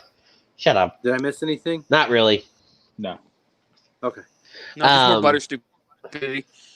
I think the Street Profits retain here. I ultimately think that it's going to be the Raiders that take the titles off of the Profits. No, because I don't see Andrade and Angel being tag champions. No. Yeah, because then they can feud with the Raiders.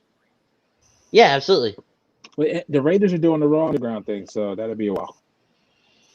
Chrome, what do you got? He said I didn't Profits change already. my mind between the time it took for me to go and turn the Oh, did you say the Profits already? Still have the Street Profits, yeah. He Was said that the a Profits. spatula, Pete? There was It's a nothing. pick for a beard. Damn thing looked like a spatula.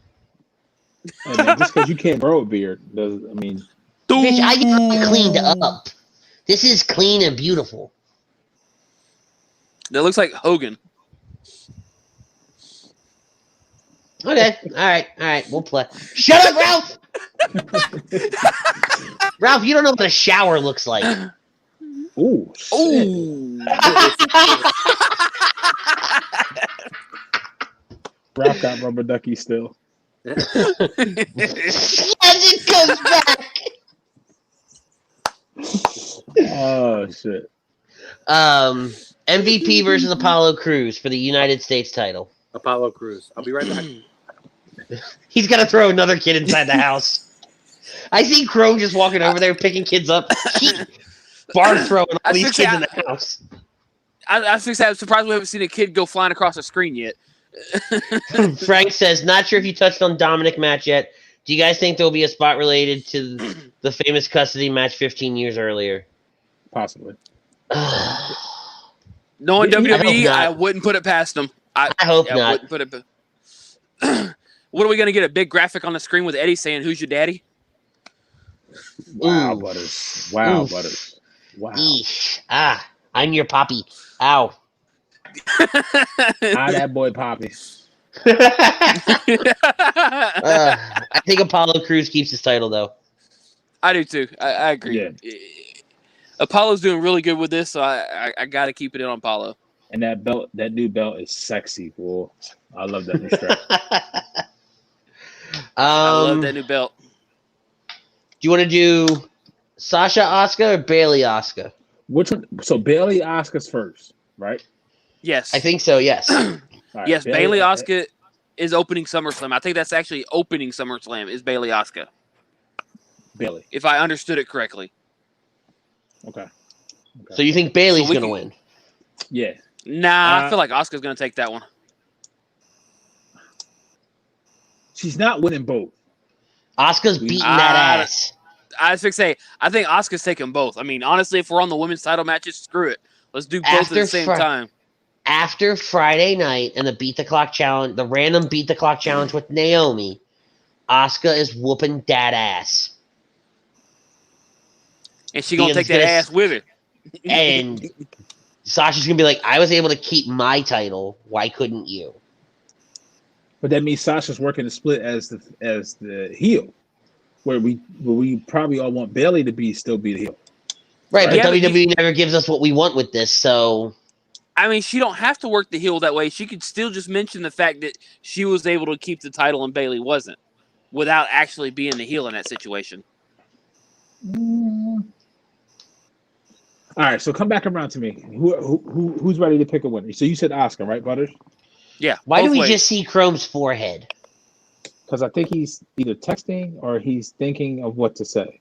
Which My back hurts, so I lean back for a minute. Ah, understood. he's throwing kids in the house, so you know what I mean.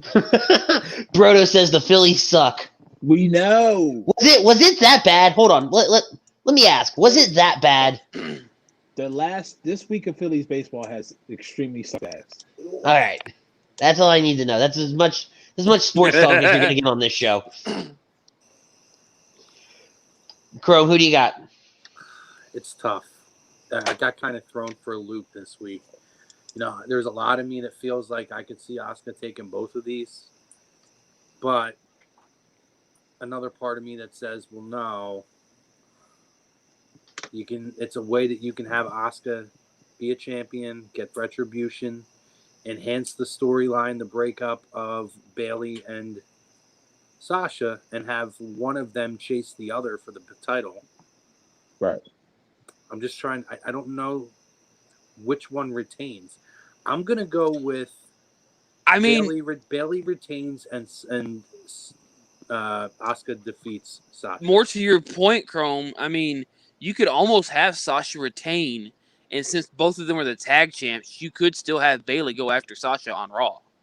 Because everybody's got to remember, though, they've already announced at Payback they will put up the women's tag titles. Yes. They have not announced against who, but they will put up the women's tag titles. I think. Yeah. They'll put it up against Natty and Lana. I don't know. Yeah. Fuck off. I'm gonna go with. Although it wouldn't shock me if they had both of them lose, then lose the titles next week and go from this power trip to having nothing and just absolutely tearing each other apart over it. Right. But I'm gonna go with my gut is telling me now. I'm gonna go against my gut. that says that Asuka wins both, and I'm going to say Bayley retains and Asuka defeats Sasha. There we go. I'm going to go with Bayley, and it's easier for Sasha to chase because if you remember, before all this shit started, Bayley and Sasha were both drafted to SmackDown. Mm-hmm. So the only reason why Sasha was ever on Raw is because of the tag team titles. But if she loses the Raw title, the only title that she can go for is the SmackDown title because that's where she was drafted at. And Bayley was already there. So it makes more logical sense for... Go ahead, Butters. And it's also, makes sense that, Sasha can hardly ever defend a damn title. So she could... wasn't Auska drafted to Raw? Yes. Yeah. I mean, Sasha can, it's always been known that every time Sasha wins a title, she can't keep the damn thing. Right. Because she either gets hurt, something happens where like her durability has always been a question. So in this era with no crowd, this is the most durable she's been, and this is the highest work rate we've seen for her because they're on every show. Well, that and they've kind of made it her character that it's like I won the title and then my first title defense, it's gone again. Ryan's got a hot take that we all have. The Redemption, Retribution, Revelations, really stupid group will interfere in the main event, causing a rematch next weekend. It will be stupid until they announce that it's either the leaders, either Roman or John Cena. Oh, shut up! Watch. I'll be so pissed. Or who did you say the leaders? My three choices for the leader of Retribution are Roman, John Cena, or The Miz. See, after Friday night, I think it's The Miz. I'll give you The Miz. Yeah, because that run to the ring Friday night. Yeah. Well, after everything. Yeah. Okay, so I'll give you the Miz, right? I could see that actually. I think that. God, that would be such a beautiful swerve. Is it really? Because it's pretty telegraphed, actually. Well, no, but Brodo's hurt. They keep saying you'll never see it coming. You'll never see it coming. I just feel like it's somebody. It's big. It's somebody big, and even for somebody who you haven't seen in a while, you can say if it is somebody like Roman, that's somebody that he's not going to be there because he doesn't feel safe. But you can have this is a perfect scenario. So right? are we going to do this Roman thing for 2 years when it's safe for him to come back after there's a vaccine finally? I didn't say it was. I didn't say. I'm just saying. But even if it's Cena, but somebody of that ilk, because you can have all the boards go out in the Thunderdome and have the true leader not even really show himself or whatever, be on the board and take over the board that way. Why don't it just be the Undertaker? Let's just have the Undertaker.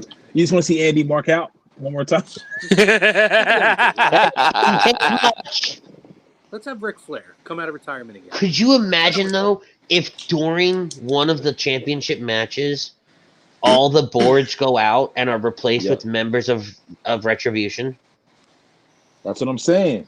Like, that would be pretty cool. Was smart on my part. Maybe the Roman and John. Everything else we said was stupid, but that would be pretty cool. Yeah, so I gotta agree. To round out the women, though, I think that Sasha's the only woman that's not winning, and for me. Shut up, Ralph. Auska two belts. I think Auska. I like I think it was Chrome that said it.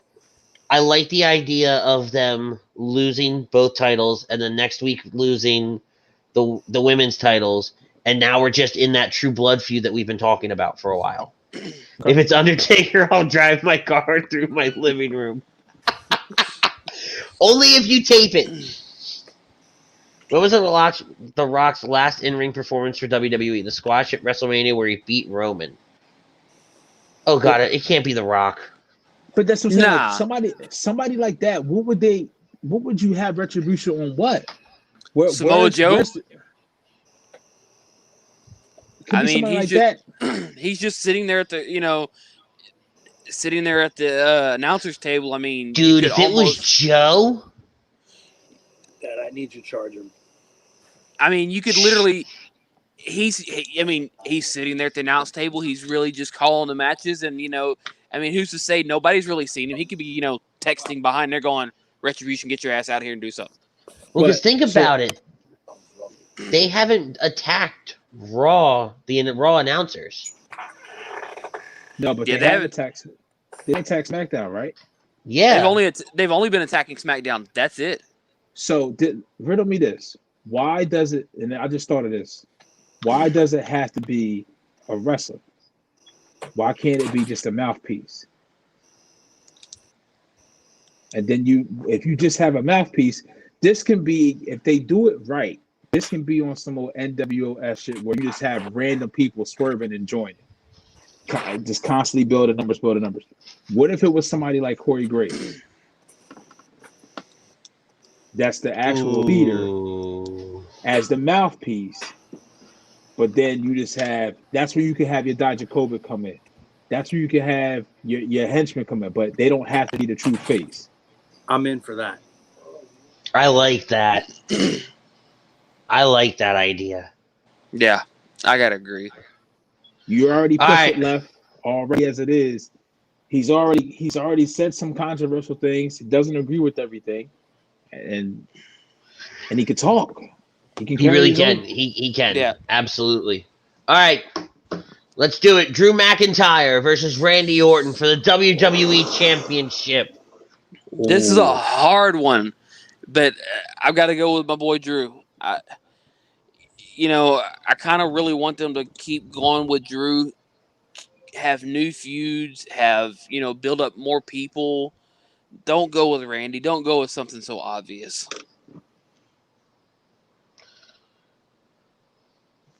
You don't like the Randy bit? Randy's he's good and all, but I want new people champ. I want, new feuds, something better, with Drew still being champ. With Randy, I feel like if Randy wins it, they'd almost set up for Randy versus Edge for the title. That's what they're doing. But I don't want to see that. I want to see Drew versus somebody new. Drew versus Apollo. Drew versus... He's saying something dumb. How am I saying something dumb? I want to see new feuds. I don't want to see the same old bullshit over and over. So you're saying... You talking about you don't want to see a same guy as a champion, but Randy hasn't had a strap. He hasn't held the strap since, 2016? At least. I thought it was a little late. I thought it was later than that, but I could be wrong, What if Renee Young isn't leaving WWE and shows up as the lead?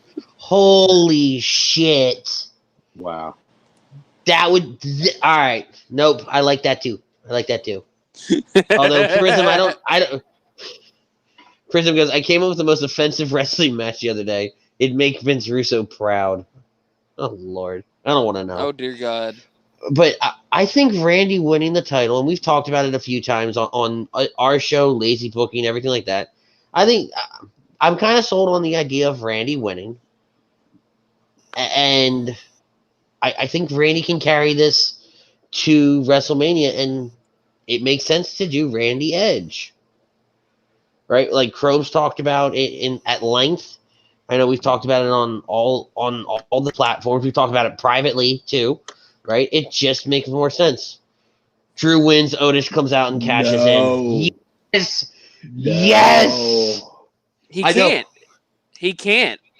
They've already explained it that it's Otis can only cash in on the SmackDown champion. The winner of the Money in the Bank could only cash in on their brand's champion. And that's the problem I have with the whole Money in the Bank concept.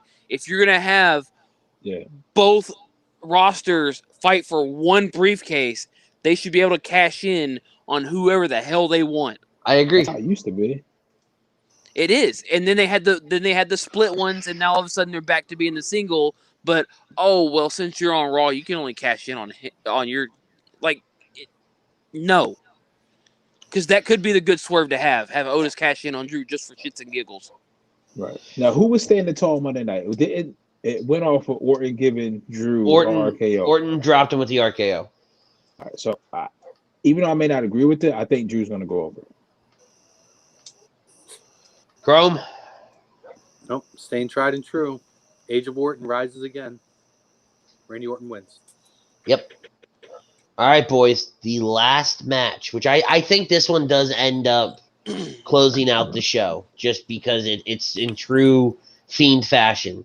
Braun Strowman, Bray Wyatt.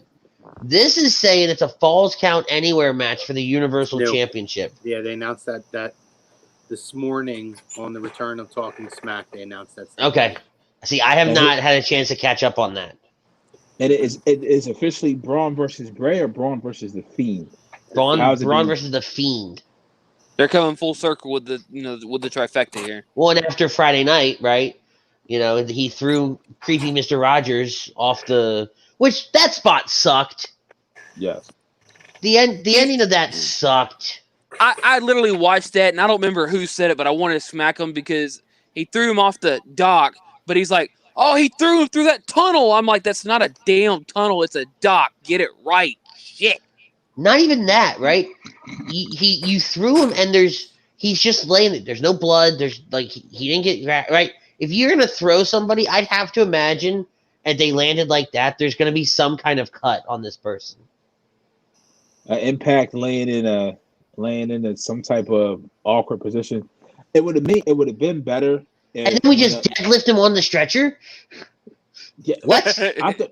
I thought he was gonna come to there, but it would have meant more and been better if when the ambulance was slowing down, and then as it would just would have turned, and you see that Braun is actually driving the ambulance instead of coming back and having this death of Bray, and now the Fiend is here to stay, and who knows when we get Mr. Rogers Bray again? You know what I mean? But that took so long to do. It was way too long.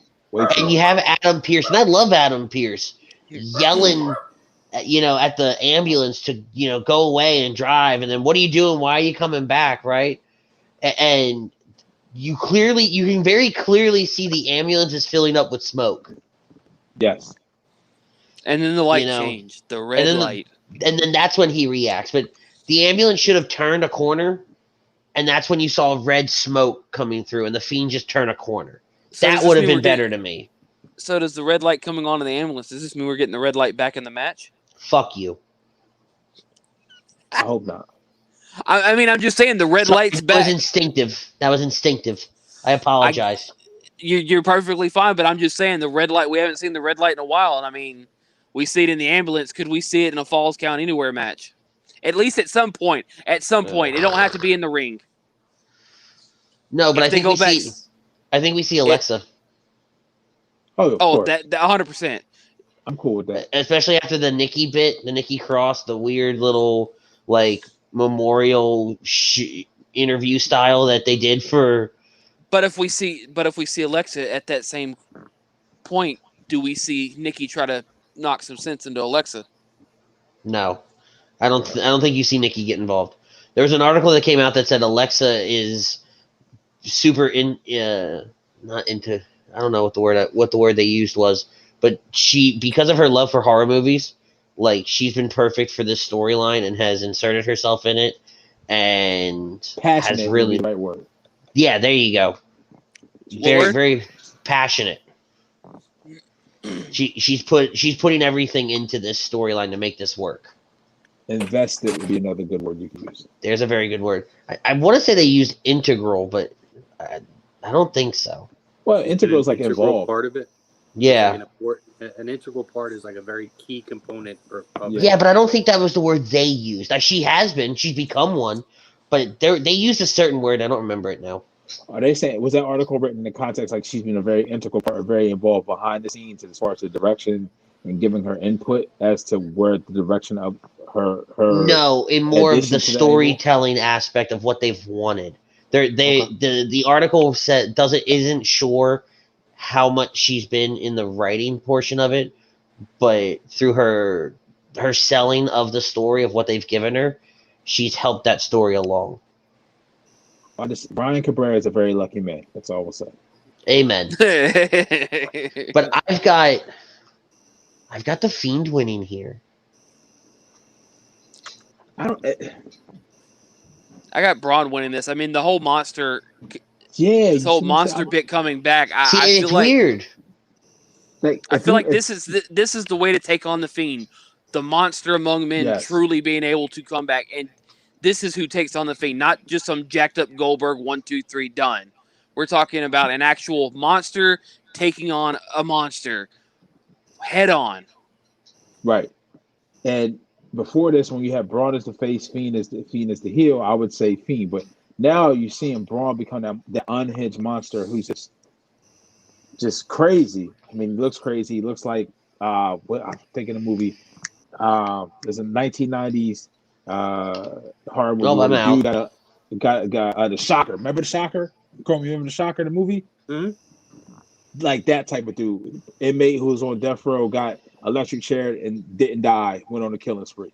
That's who, that type of angle they're going for. And I think Chrome had said this originally, that they're going to keep the strap on Braun as the monster to wait, hopefully, until when Roman comes back. And then that's who you have to take it off of it. I mean, it doesn't hurt the Fiend. To be honest with you, the Fiend shouldn't even know what the World Championship is. You should be otherworldly. You shouldn't care if you're getting paid. None of this worldly shit should matter to you because you're just an entity. You don't need a title for an entity.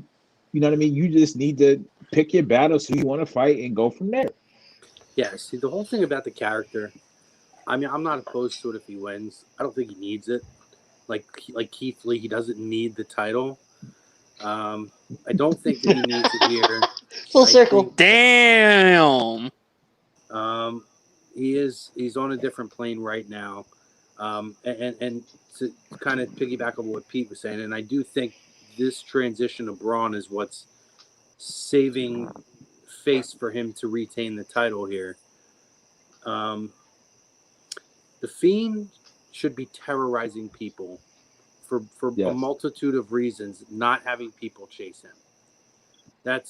It's the type of character. It's the whole script of a scary movie, right? You're the terrorizer, not the one being terrorized. It kind of takes away the whole point and the concept of the Terrorizing. Terrorizing. Yeah. Full circle from last night's show. Yeah, call back to last night. So I don't think it really is necessary that he wins the title here. I think that there's a multitude of different ways that they could schmaz this and still have Braun look strong and retain, and still have the Fiend look strong in defeat. But it could. Go ahead. So to that point, you bring up, and we laugh about it, right? Terrorizing. The Fiend should be terrorizing people. Can that Fiend still work when you have someone like Braun and what he's doing also in the mix? Can you have two people at the top? One, because the Fiend's going into this the face, right? Can they both be terrorizing other people? Yes, and I'll tell you why. Very quick. That was very fast. The Fiend can terrorize people who do bad shit. He doesn't have to terrorize people who just to stir the pot, but like people kind of like a fucked up Deadpool. Right. He can be a vigilante face, you know what I mean, and just go out and for whatever. Add another dimension to Bray. Make him the fucking hacker for all I care. Make him the hacker and use the Fiend to go after the people who hide. What you say? Make him the leader of Retribution? No, I did not say that dumb shit. I was about to say. I feel like that's. Hey man, did not say that. But you can use him to be the vehicle to feel like he has to right wrongs, and then ultimately that keeps him away from Braun as long as possible. You know what I mean? Fair. All right, boys. Well, it should be interesting. Everybody gave their predictions, right? Braun. Okay. Just making sure. I said Braun too. Yeah, I'm agreeing with Braun going over. Braun. Okay. Braun. Well, boys, it should be interesting. Should be super exciting. Less than 24 hours for the biggest party of the summer that you'll never see coming. WWE SummerSlam inside the Thunderdome at the Amway Center in Orlando, Florida. This has been another episode of In This Very Ring. brought to you by our doc, Dr. Paul Vidal at Specialized Physical Therapy. Check them out on the web, specializedphysicaltherapy.com. They have 3 locations, Burlington, Cherry Hill, and Princeton, New Jersey. Also, Michael Ambrose and Ambuck Services, the gutter and deck restoration experts of South Jersey. You can check them out at 856-879-5530. Make sure you tell them that HUD sent you. I got the In This Very Ring shirt on. Butters has the hat and the shirt. Chrome's got the, what is it, the shorts? Yes. Jams. You got the jammy jams on. Chrome's got the shorts. Pete's got, well, Pete's Pete. I wear my A2 gear so much, like I have none left. It's all dirty, so I had to wash it. Oh, this one always stays ready for Saturday night. Why Saturday night? Because we are here every Saturday night, repping the gear, brought to you by PhillyDrinkers.com. Alex and his team over there have done a phenomenal job with their HUD collection. Check them out. The QB Factory shirt still gets 20% off if you use the code, what is it, no notes? Yes. Was it 25% off? 25. Is that what you're doing? 25. So I was 5% off. I'm a Jew. Leave me alone. I like to save money. But we're here every Saturday night. Agree to disagree tomorrow. Sports Hounds on Monday. Check out these 2 chuckleheads Tuesday night for Birds of a Feather. The Fix in the PM with Ralphie, Frank, Ryan, Tom, and Greg on Wednesday. Ding Dong down here. Yeah, down here. We'll be back Thursday with his tag team partner, Matty Sensuti, for Lazy Booking. Hockey Happy Hour falls right after. Jake and Jimmy on Friday for On the Road to Victory, and then we're back next Saturday. Kicking it stateside, weekly roundup, and then us in this very ring with our SummerSlam recap show. Gentlemen, I cannot thank you enough for joining us. Chrome, once again, thank you for having me on last night. Thank you very much. It was a pleasure. Boys, enjoy SummerSlam tomorrow. Enjoy all the festivities. Go Flyers, go Sixers, go Phillies. And Did you have to think about the teams?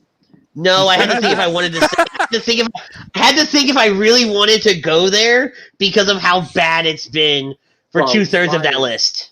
Just The stick Flyers, with the Flyers. The rest is you're Yeah. I actually Ralphie, you today. no, Screw the Lakers. Screw the Lakers. I meant to drop it in the chat, in our host chat. There was a guy sitting in service today with a Flyers mask on. Nice.